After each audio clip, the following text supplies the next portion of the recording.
briefly here go over the summary for the budget for 2023 proposed, and then ask for any questions or comments from the commissioners maybe before the questions.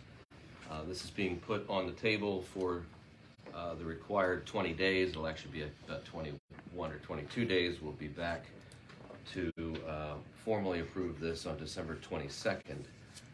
So the budget for 2023 is being introduced at $100,530,847, 3.8925 mills, which is the same millage as 2022. The general fund expenditures, which is what we mainly focus on since those are funded by the real estate taxes and fees that are paid locally, that is increasing by 2.58% to $55,610,000.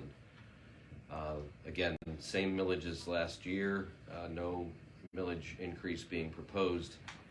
And however, with that, there was a need to add $2.1 million in fund reserves to balance the revenue side of things. And some of those funds are available to balance as cash on hand, but obviously, just as any household or any other government would see, those will diminish over time, and it can't be done each time.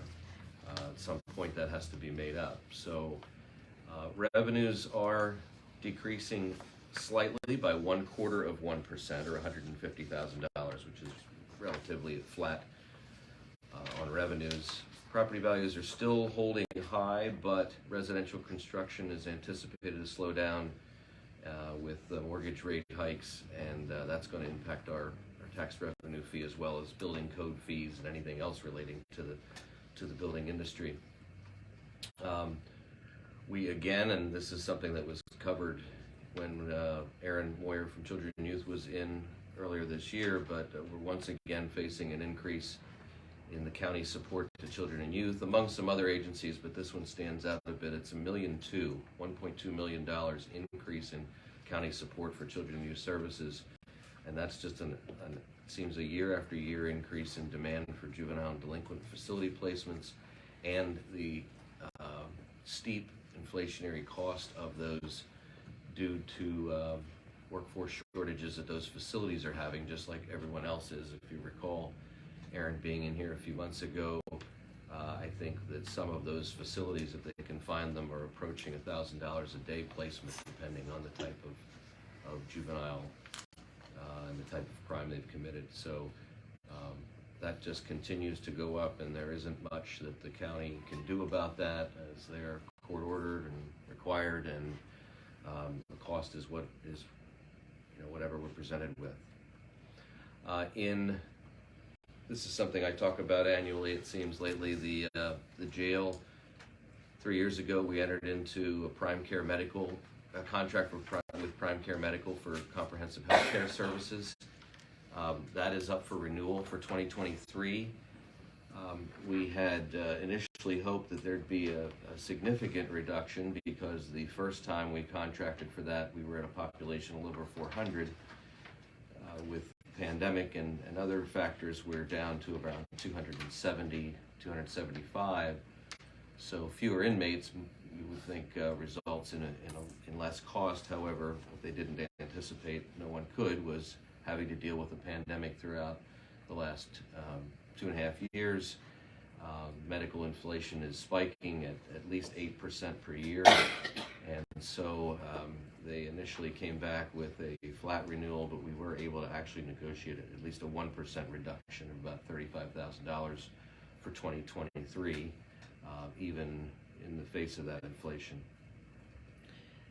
A lot has been said about the county's struggle with labor shortages across most departments here, and the commissioners have done a number of things for recruitment and retention. We had, of course, done a salary study, which has been covered thoroughly, and that was implemented. Both Phase 1 and Phase 2 were implemented in 2022. However, those increases continue and compound. So those are something that when you implement those, you're going to be maintaining that cost. And so I would say that has hit us pretty hard. It was necessary. It was necessary at the jail with with that contract. Starting wages went from $16 an hour to $21 an hour. But the result was, the warden pointed out yesterday at a department head meeting, that in the beginning of 2022, we had 44 vacant positions out of 75 of correctional officers, and we're down to 8 vacancies. So it definitely made a difference, but at a cost. And that cost is eating away pretty quickly, along with other increases and things that are being done. But that is our largest expense. Labor is the largest expense that I think any government entity that you'll find, and so that goes along with it. So then the salary increases for 2023 are listed there. The court-appointed professionals are in negotiations right now. Court-related non-professionals 3.25%, social services 3%. That contract is up at the end of next year, and negotiations will begin early in 2023. AFSCME at the jail is 4%. Chocolate workers, which is the dispatchers in DES, 4%. County Detectives Union 5%, which I think is only 3 members in that union. And then non-union is 3% for 2023. The pension contribution will be fully funded at $3.1 million, estimated at this point. The market is, of course, down. The fund is down still slightly. There was a snapshot that's taken on December 31st, and the actuaries will look and see what the value of the fund is and calculate what the actual required contribution will be. But at this point, we're estimating that to be about $3.1 million. And that is paid from general fund revenues and agency reimbursements. And since investment returns have slipped in the last 2 years, and we've been used to very good returns in the last 10 to 12 years, there's a good chance that may go up, because of course when the stock market doesn't perform well, the burden is still on the county to ensure the solvency of that fund. For the second year in a row, we're seeing health insurance premium increases of over 9%. Last year was 9.2%. This year is 9.4% coming up. And that, like children and youth, county support is a big one. It's almost $1 million increase in premium to fund the health insurance for county employees. The total cost being close to $11 million now per year in that benefit. And again, there is still a rebound of utilization of medical services from the pandemic. People who had put things off or for whatever reason are going back and utilizing those services, and so that increase in utilization ends up in an increase in the cost and ultimately premiums. And then capital projects for 2023 are essentially, the main is the continuation of the new facility for the Department of Emergency Services.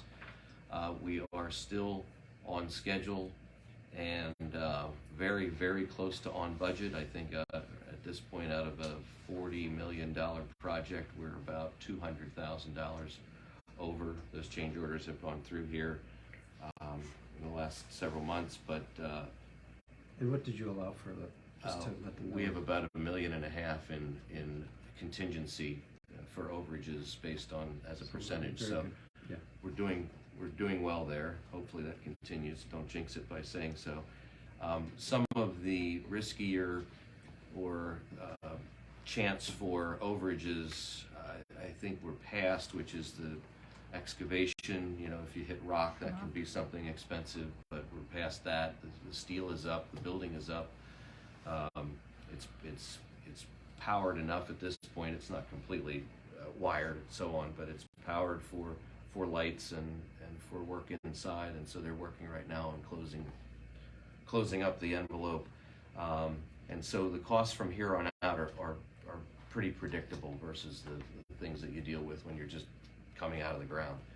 So at this point I'm pretty optimistic that we'll be within budget and contingency by the end of the project, and of course we cross our fingers to be better than that, but we'll see where that ends up. And then an elevator, and that still is slated for completion in June of 2023. There is some delay on the switch gear for the generators to switch automatically from commercial power to generator power.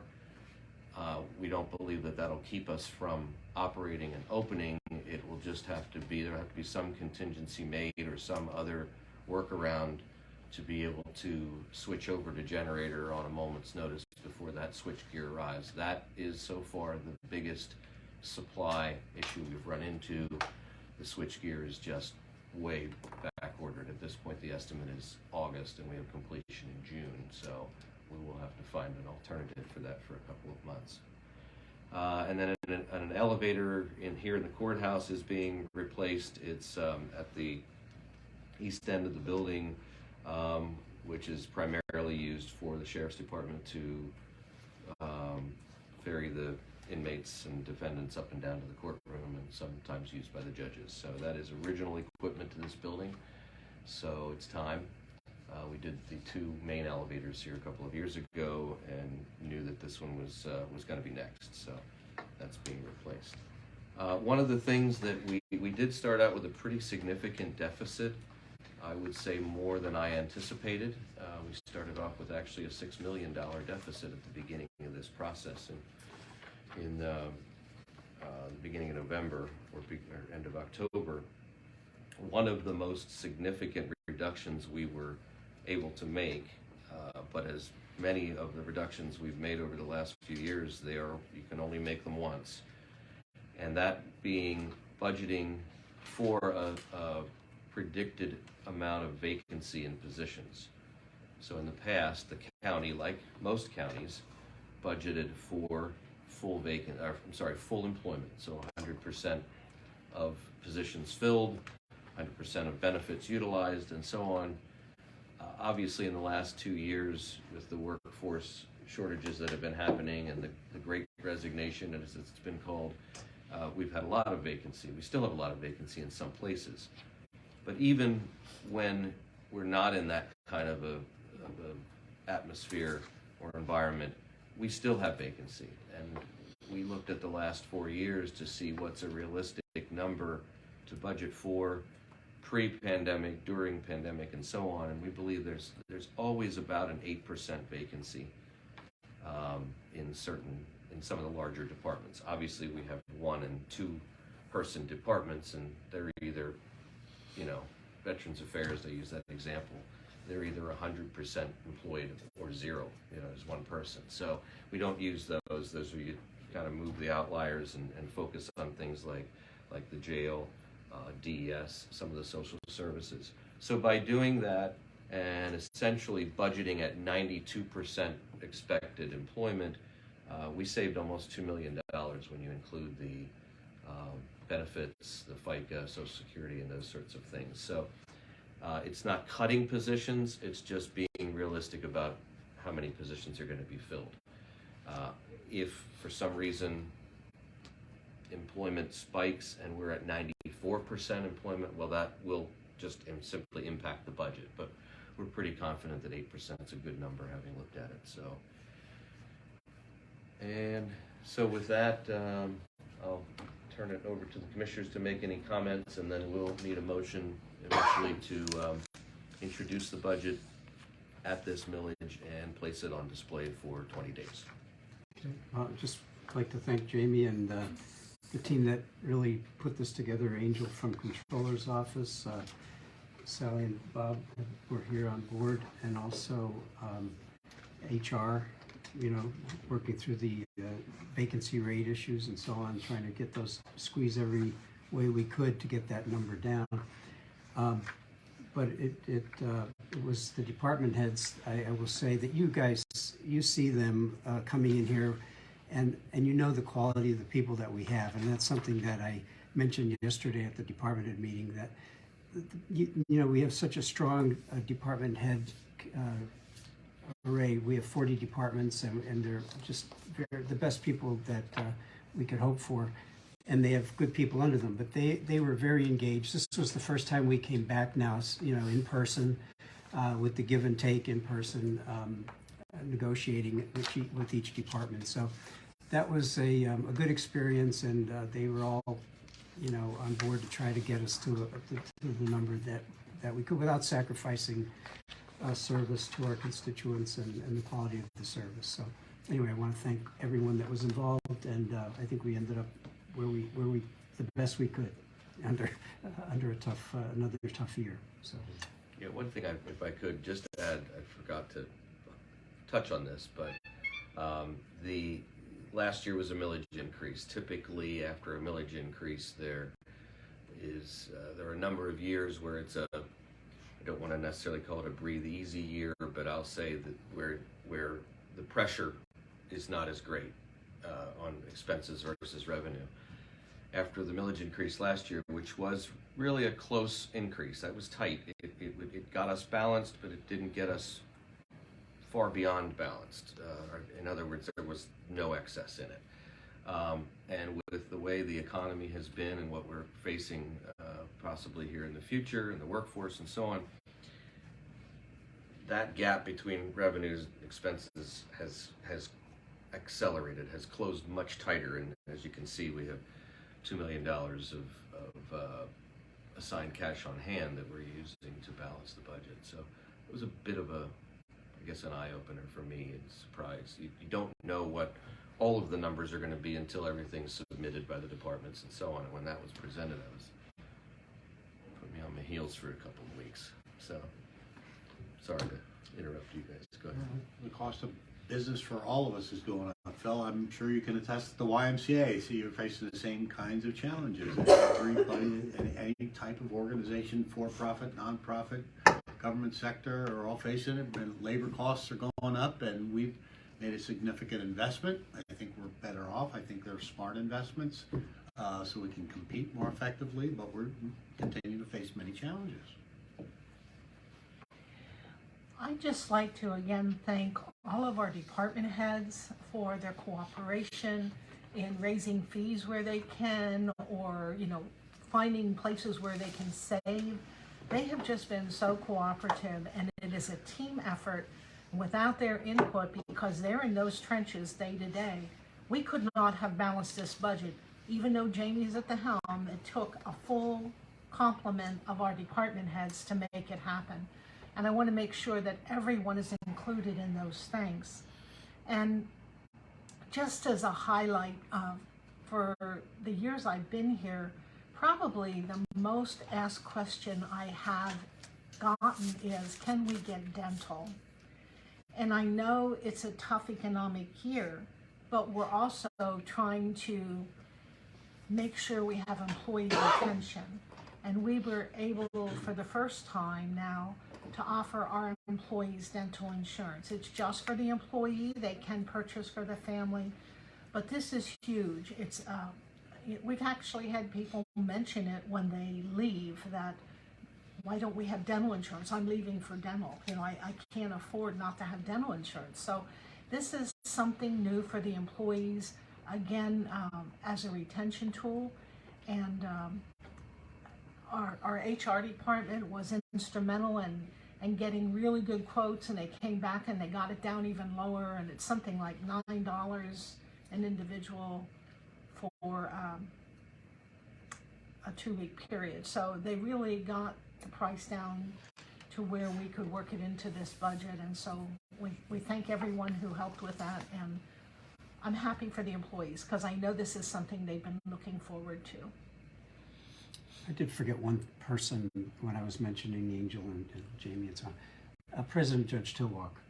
In addition to his work in the courtroom, he has a huge administrative role and a lot of interaction with us, with the departments that he's responsible for. And he's been a very good partner in this process as well to get us, as much cooperation as he can with the challenges that he faces as well with the employee recruitments and retention issues. So anyway, I just wanted to make sure I gave a tip of the hat to Judge Tylwalk. Yes, Jim.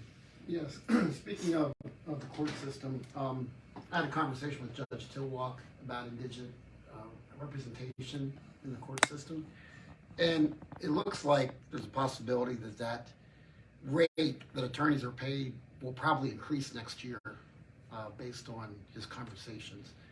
Has that been figured into this budget? And if so, is there an expected cost to how much that might increase? Go ahead. We had a pretty lengthy discussion on that during the budget hearing with Judge Tylwalk. I agree that it will likely increase. There's pressure to do that. Other counties have faced it and had to deal with it. I don't have numbers in the 2023 budget that are any different. In speaking with the President Judge, he's still kind of on the negotiating end of that, I guess. And so he has not proposed a larger number, neither has the public defender, but I believe that that can be expected. I think that, yeah, it's a reality. You know, there are only a limited number of attorneys, especially in a county of this size. You go to a county like Montgomery or Chester or something like that, they've got large law firms, you know, residing in those counties where they will literally just do a contract with a large firm to handle the conflict cases. It's a never-ending problem, though, because the more attorneys that handle conflict cases then get more conflicts, because often if let's say there's a defendant that has a conflict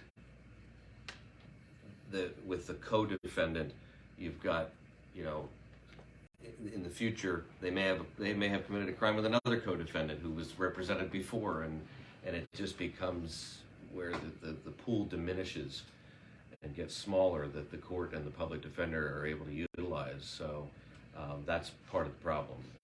I know that Judge Tylwalk is working hard at it. He has not yet said this is your problem, you know, to the commissioners, fortunately. So he's working on it. But yeah, I mean, short answer is yes, I do believe that's going to go up, but that number hasn't been into this budget yet. So we're still maintaining while that gets worked out. But how would you handle an increase in the reimbursements for those attorneys? It'd be an increased expense. It just comes down to an increase in the budget. Right now, I think we have about, I can get you an exact number. It's in two different places, which makes it tough, but I think it's total is close to 200,000.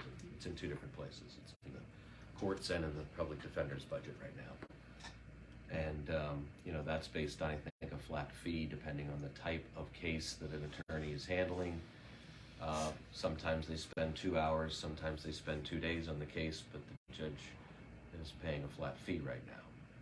So whether that remains to be the case or they're agreed to an hourly, right now we're a spectator to the process, but ultimately the commissioners have to budget for it, and it affects the budget as a larger expenditure. So probably look for that in 2024 for sure. Charlie? Yes, I just wanted to agree with both you and Jamie. We're in a county where we actually talk to our president judge, and he has been, you know, we don't always agree, but he has a real even tone and level head.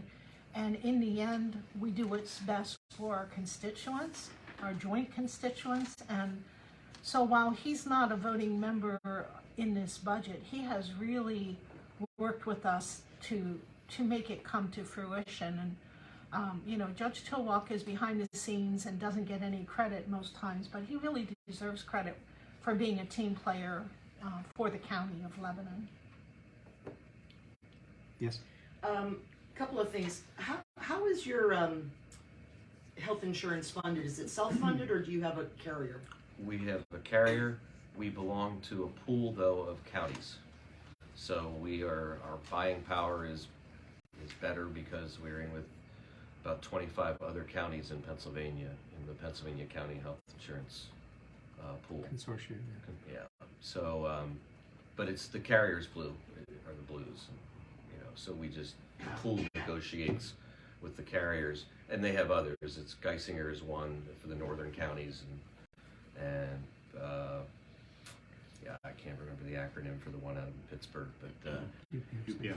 UPMC, thank you. And so yeah, we have the blues here in central Pennsylvania. but it's tens of thousands of lives that they're negotiating for rather than just, 700 or so for the county. And with the jail, I mean, at the time that the contract was being negotiated and everything, was it the expectation that we're gonna raise the starting salary, that's gonna fill the vacancies, which it clearly has, very well. And then that, what we're paying more per hour for the COs is going to be offset by what we're paying in the overtime for that small pool that was doing all that overtime? That's always the theory. Yeah, but I'm it remains to be seen until we're at the end of the year what that looks like. But I can tell you in adjusting for the vacancies that I talked about, we also did some significant cuts in the overtime because of that, anticipating that when you go from 44 vacancies to just 8, that overtime is going to go down. So we slashed that pretty hard in anticipation of that. Yes. When I say in theory, it doesn't mean it doesn't happen. I'm just saying, for too many years though, we've looked at that and when's that going to go down? And Right. As the vacancies went up. So It didn't. that's almost like a wash, isn't it? Yeah. I mean, I don't know if it's exactly a wash between the $16 to $21 increase and the decrease in the overtime. That's But that was the expectation. yeah. We reduced the overtime in the budget for that reason. Yes. And then with the 8% decrease in the employees, the Vacancy rate. Mhm. Are those positions? Is it essentially that those department heads are going to try to hold the line and not hire people? I mean, or are those positions still being advertised and potentially somebody will get hired? Oh, Yeah. yeah, absolutely. Okay. Yeah, No change to anything like that. It's just historically.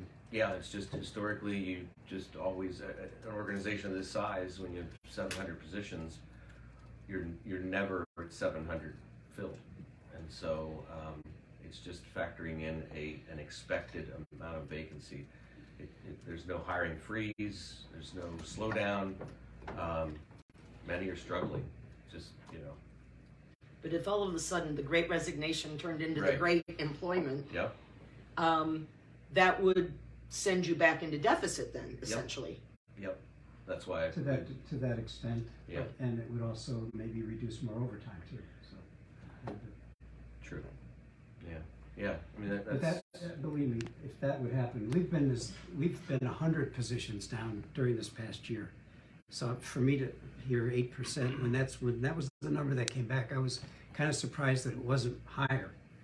I expected more out of that vacancy rate, but they wanted to keep it as conservative, cautiously. That is a conservative number. It is, yeah. I mean, I was just on a quick glance and an estimate at first. I thought it was going to be about 88, maybe percent or 12% vacancy, but it's conservative, and for that reason too. And by the way, Adams County, I think, is doing the same thing. They're another 5th class county, very similar in a lot of ways to Lebanon County. Lancaster County budgeted this last year, so it's a trend. Berks, I think, did. I'm was it not familiar with sure. what they did. Okay, No, not sure. Okay. All right, Jamie, thank you. Well, I'll make a motion if you're ready. Yep, to Yep. put the budget on the table at 3.8925, I think. correct. it is. proposed. Mills, Yep. to put it on display for 20 days. Second that motion. Okay. Anything else regarding the budget? If not, all in favor of the motion, please indicate by saying aye. Aye. Aye, pose same sign, so moved. Okay, then